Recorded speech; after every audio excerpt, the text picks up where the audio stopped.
Just hold it. Hold it like fucking Axl Rose. There we go. All right? How's that? That sounds great. Okay, do that. Nope. How's that? Seriously, don't be a pussy. Get a little closer to the goddamn mic.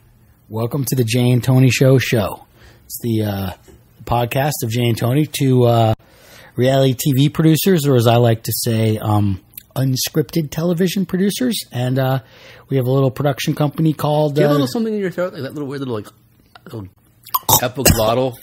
We have a production company called the Jay and Tony Show.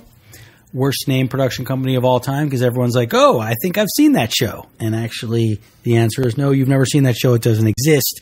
It's just a poorly named production company that makes shows about other things besides Jay and Tony. Why did we name it the Jay and Tony Show?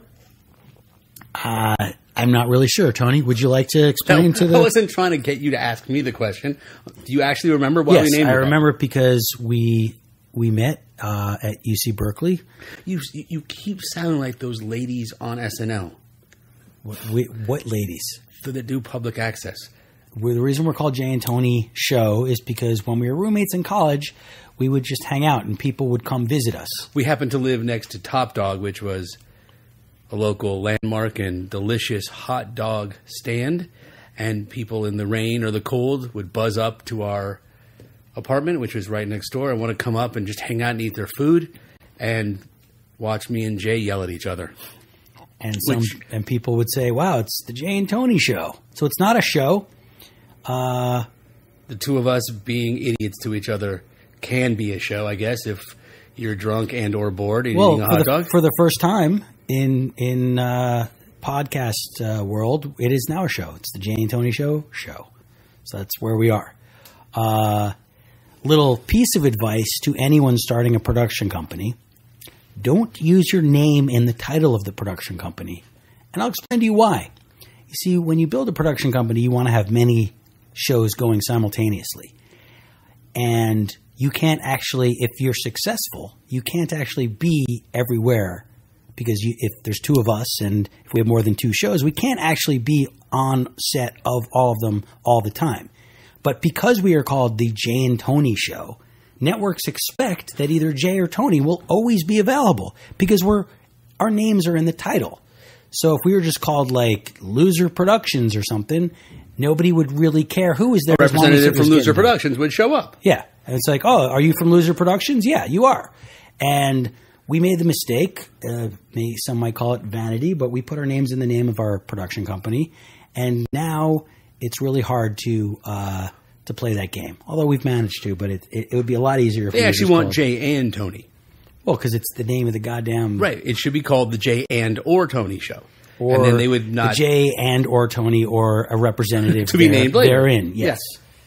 That's a lot to put on letterhead, but it would have been a much smarter idea. Anyway, the basics of the biz. We're going to talk a little about the basics of the biz. Ew. I know. I knew you would hate the word biz because it's, I don't know. It's annoying. We're going to talk a little about titles. That's what we're going to talk about right now. What kind of titles? Titles, not titles of shows. We could talk about that too. But what we're going to talk about is what's each title mean? How do you get titles? Why do people care so fucking much about titles? And where do we stand on titles? You think it's a good one? Yeah. Nobody cares. My brother was always wondering, like, what do you do? What's a producer? What's a supervisor? Is your brother hiring... All right, Scott's brother is confused about... Is Scott's brother hiring on TV shows? Well, it's good to know. He wants to know. All right, but then it doesn't matter. I'll call Scott's brother later to explain it to him. So here's the thing. Executive producer, that's us. That's in unscripted TV. That's hopefully the top of the food chain.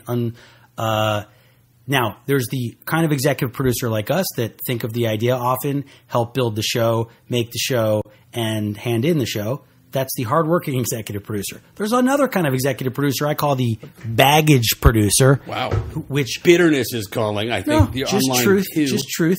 Oftentimes there's somebody who, when the show is started, is attached to one piece of it, meaning he brought in a piece of the talent that's going to be on the show. He owns the restaurant where you're shooting, some sort of piece, and often that guy argues that he should be called executive producer, and he gets the same title as the executive producers who are working really hard on it.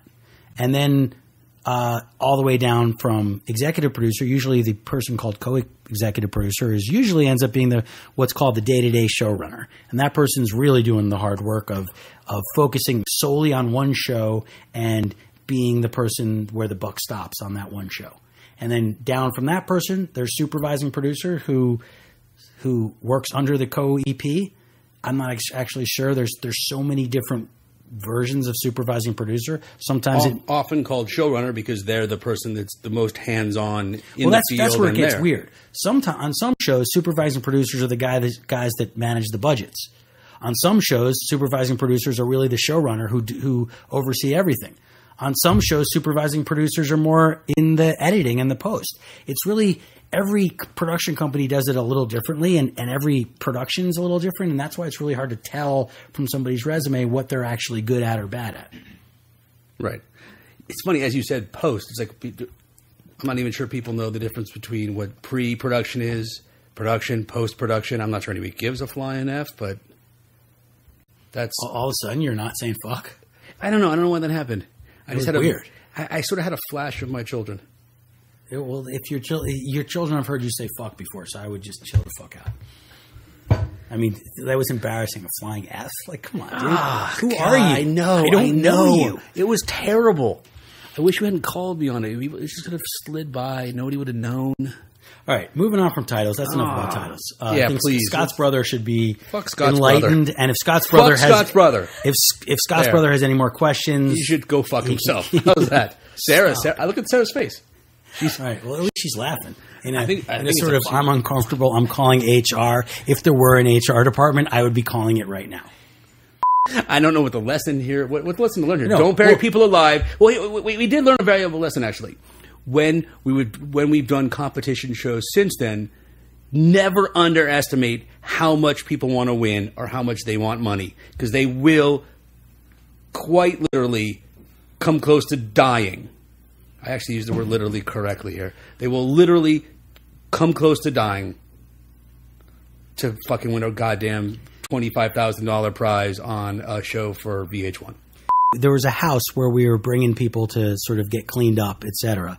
And we had taken one of the contestants. We put him in a warm bath.